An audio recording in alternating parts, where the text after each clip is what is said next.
We are down to the Final Four in the college football playoff.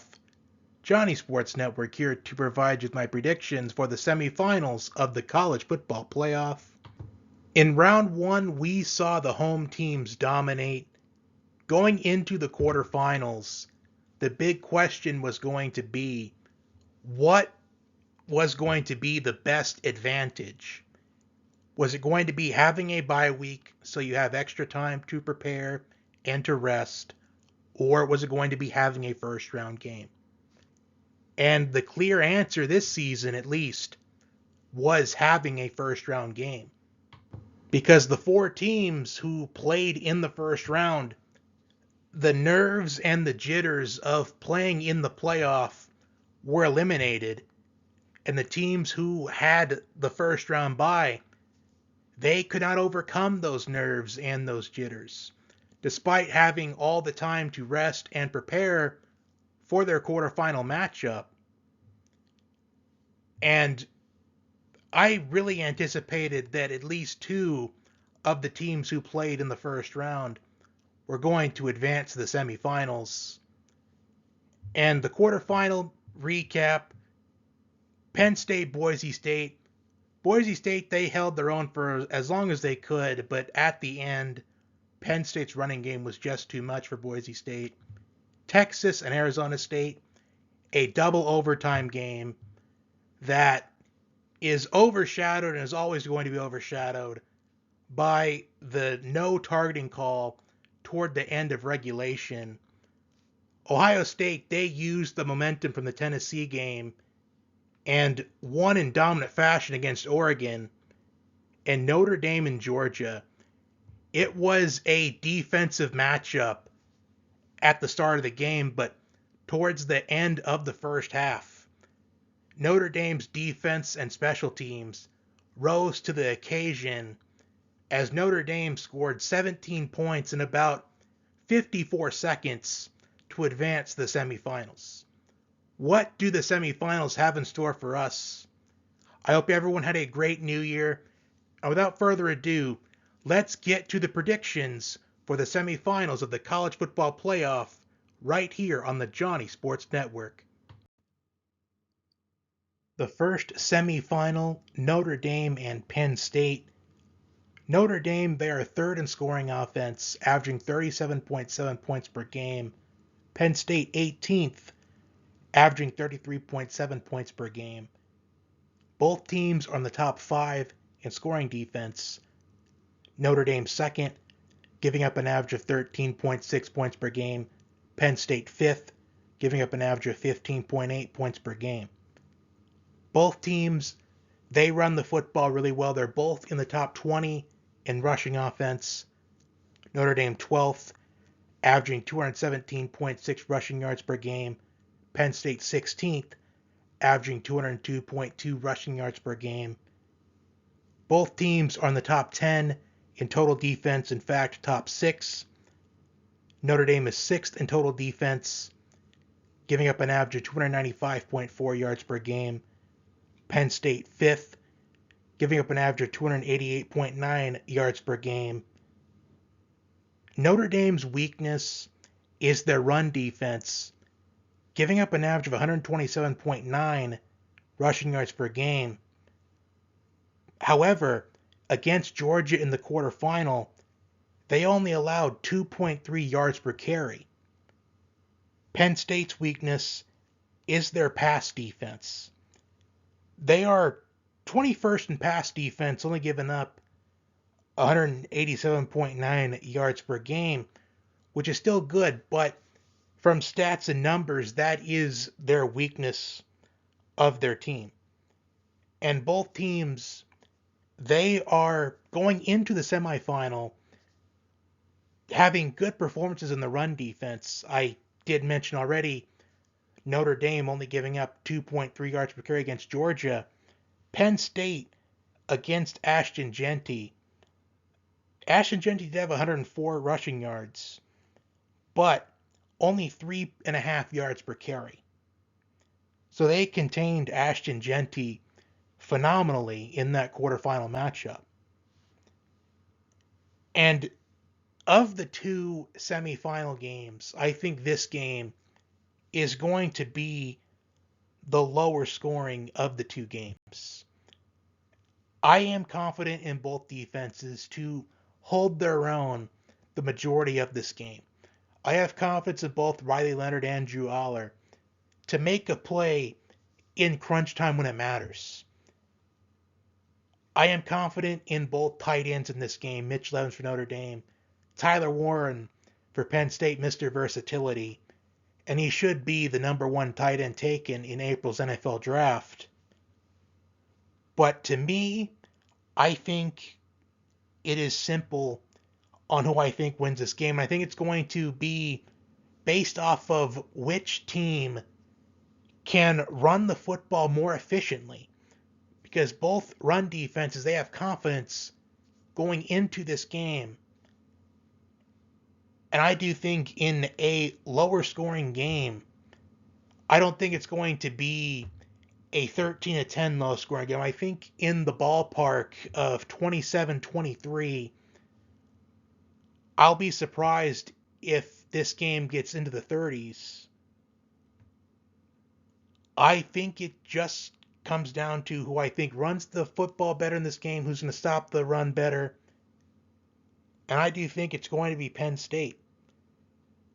Even though there is the narrative that James Franklin can't win the big games, he can't win against the big time opponents, James Franklin has to be due eventually, and I think this just may be it.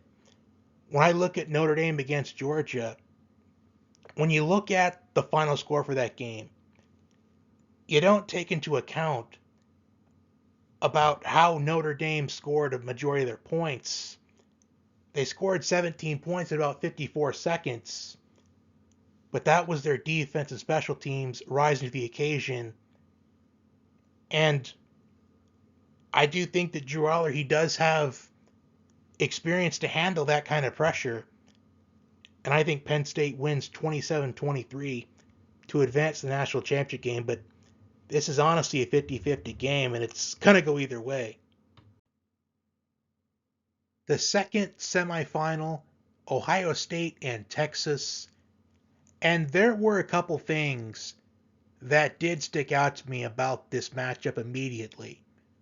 One, Ohio State is favored by 5.5, 6 points, which in my opinion, for a semifinal matchup, despite everything that's happened in the college football playoffs so far, that feels like quite a bit for a semifinal matchup, where in my opinion, I feel like these are the two best teams left standing. Which leads me into my second immediate thought is I don't want to make a hasty statement, but I feel like this matchup right here is the real national championship game. Now don't get me wrong, I know that it's not. And you never know, maybe something happens in the Notre Dame Penn State game where it will stick out to me. But as of this moment, this feels like the real national championship game to me. Ohio State, they are first in total defense, giving up an average of 245 yards per game. They're first in passing defense, only giving up an average of 152.5 passing yards per game. They're first in scoring defense, only giving up 12.1 points per game. Texas, they are third in total defense, only giving up an average of just under 278 yards per game. They're third in passing defense, only give up an average of about 166 passing yards per game. They're 12th in rushing defense, giving up an average of 111.8 rushing yards per game. They're third in scoring defense, only giving up an average of 14.5 points per game. Texas, despite those numbers defensively, they are allowing an average of 27.5 points per game in the college football playoffs so far. Ohio State, they're averaging 41.5 points per game in the college football playoff. Quarterback Will Howard, he has been phenomenal in the college football playoff so far. 630 passing yards, 5 touchdown passes, and 1 interception in the playoffs so far. Quinn Ewers for Texas. By the way, I do want to point out he was once at Ohio State, so he's going up against his former team. In the college football playoff, he is completing about 68.8% of his passes. He has thrown 5 interceptions in his last 4 games. Texas, they run an average of 73 plays per game, which is overwhelmingly the best among the 4 teams left in the playoff. Ohio State freshman phenom Jeremiah Smith in the college football playoff.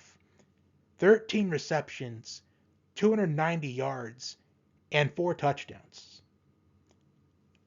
I think we are in for a high-scoring game. I do think the best play here for this game, despite what anybody says, is to take the points with Texas, because I'll be surprised if either team wins this in a runaway game. I think we're in for a very high-scoring game in this one, and I'll be surprised if this game does not get into the high 30s. It would be a surprise to me, despite how good these teams are defensively. Both teams, they are going to have their hands full with the other's receiving cores. The Texas receiving core, I feel like, does not get talked about enough.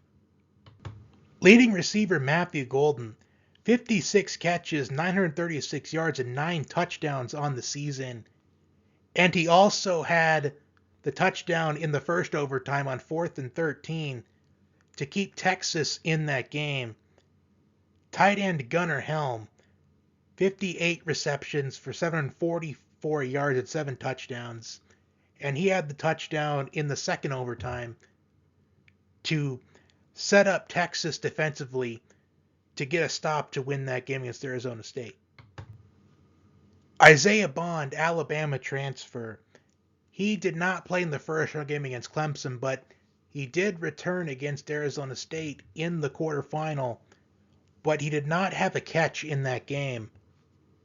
So he'll have to get going for Texas to have a chance to win this game, at least in my opinion. But in a high-scoring game, I'm going to go with Ohio State. Despite this being another 50-50 game where it's going to go either way, I just feel like Ohio State has the better momentum going into this game with dominant wins over Tennessee and Oregon, and perhaps losing to Michigan at home to end the regular season was the best thing to happen to Ohio State. And that will do it for my semifinal predictions. Comment your predictions down below. Like, share, comment, and subscribe. Enjoy the semifinals, and I will see you back next week for the national championship game for those that don't tune in for the NFL.